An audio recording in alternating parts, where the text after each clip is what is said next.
I've spent 9 years on the oldest anarchy server in Minecraft telling people that once your base gets destroyed, that's it. It can never return to its former glory. Well, I'm here to tell you that I've been proven wrong in the most unexpected way possible. One of the server's most famous building groups went to the ruins of my old base, which was destroyed 6 years ago, and they've repaired it 100%. From the builds to the terrain, everything is exactly the way it was before it was griefed. They managed to accomplish this in less than 7 days.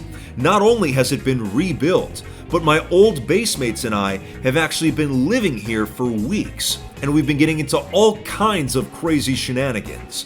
The base has come back from the dead, and even new sections have been added. All of this was only possible because of one player's idea to give his builders an impossible challenge.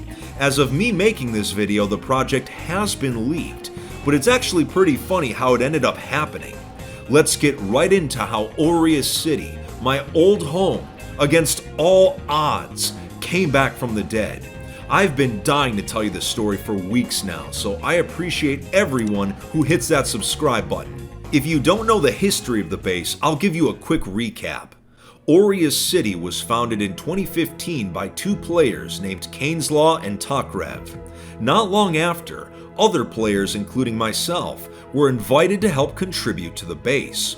The name Aureus is Latin for gold, since the base's massive gold farm allowed us to line the roads with solid blocks of it. For an entire year, it was our home on the server, but in 2016, the coordinates were leaked during the Rusher War. Instead of allowing the Rushers to take credit for the grief, we destroyed it ourselves. My basemates and I have returned to the ruins a few times over the years for different reasons, ranging from duels to group reunions, and even one attempted rebuild of the city's main area, which didn't go as planned. But every single time we've come back, the destruction has gotten worse and worse. It's gotten so bad that I was actually there a few months ago for a video and didn't even recognize it because of how desolate it was. Who would be crazy enough to try and bring this base back to life? Well, his name is Deloaded, the leader of one of the server's largest building groups, Donfur. He has overseen the construction of many creative bases over the years, with a dedicated team of builders at his side. A few months ago, he had been thinking of new ways to challenge both himself and his builders. Instead of just creating another new build, what if an old base that had become unrecognizable was restored 100% to its original condition?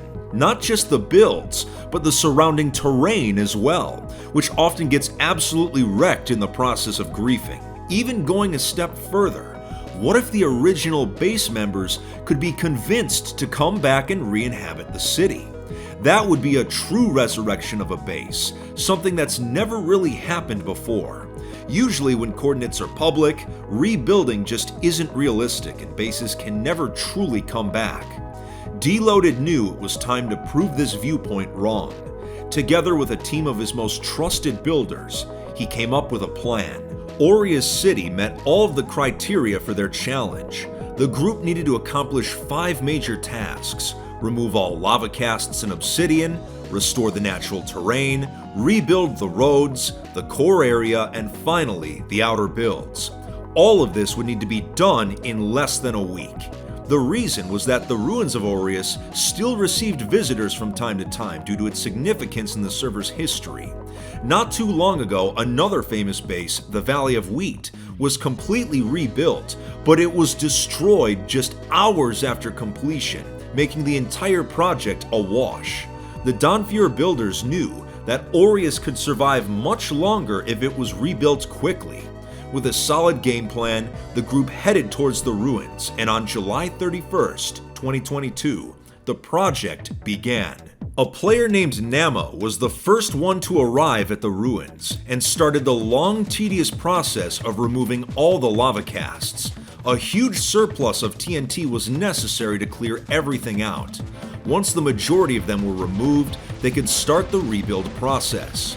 Using a world download of the original base, The builders were able to use schematica to reconstruct everything block by block.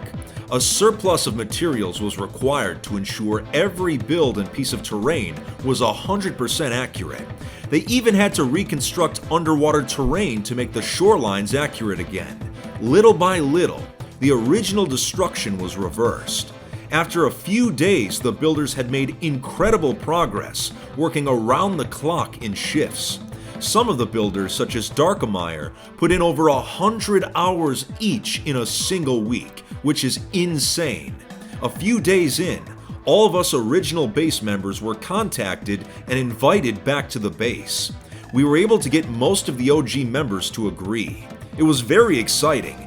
Bases had been rebuilt before, but getting all of the original members back there was something else. After 7 days of working non-stop, the Donfjord builders had completely reconstructed everything. The town center, the Colosseum, all of the farms, and even the underground sections. I made my way back to the city, and sure enough, they weren't joking. It was like stepping back in time. And this wasn't a world download. This was the real thing. Everything was back where it belonged, including our original signboard, all of our houses, and even the random builds scattered around the base. The last place I had called home on the server was back to its original glory. Once everyone had arrived, we had a little celebration.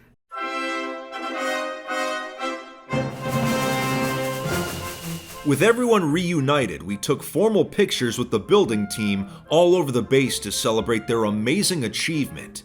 A lot of them wanted autographs in the form of written books, so I was able to thank all of them with personalized messages. Gotta keep the fans happy. You've just seen clout in action. Afterwards, we all decided to climb the radio tower to jump off as a group.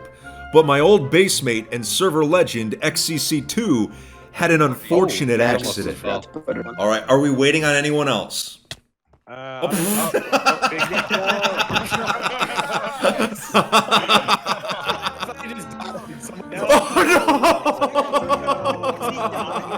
Another 2B2T legend has fallen. I ask that you go to the comments section and leave your condolences to XCC2's family. But anyway, after a mostly successful jump, the celebration had reached its conclusion. Now, for weeks afterwards, we actually lived at the base. It was just like the old days, walking around, checking the signboard for new messages. The base felt more alive than it ever had before. But of course, we all knew what would eventually happen. So you're probably wondering, how did the rebuild eventually fall? Well, it's actually pretty funny. What gave it away was the reconstructed map art of Rainbow Dash. A 2B2T player named Rebane hosts a website that automatically keeps track of the different maps that have been created on the server. If a new map ID is used up, the image gets posted to the website by a bot. Now, since 2B2T is an anarchy server, many of the maps are wildly inappropriate, so I cannot show them on YouTube. But when Donfjord rebuilt Rainbow Dash, the map showed up on Rebane's website. Since it was one of the more notorious map arts back in the day, many are aware that it was built at Aureus. So when it showed up, people began to investigate. Visitors would begin to flock to the base, with some leaving signs and even adding their own creations to the base. One visitor named Cody Smile actually added an entire underground town to the base. Word began to spread fast, and after several griefing groups heard that the city had been rebuilt, they began racing to the coordinates to try and be the ones to destroy it. But the builders had been expecting this and had a plan. Since we had been the ones to destroy our own base in 2016, the Donfjord builders wanted to be the ones to take down their own creation. With our approval, the base was once again symbolically destroyed by the builders, not the griefers. I guess technically, this means the base lasted from 2015 until 2022. Well, maybe that's a stretch, but let me believe, okay? In my opinion, it was an appropriate way to bring the project to a close. Once again, the city lay in ruins. But D-Loaded and the Donfjord builders had accomplished their goal.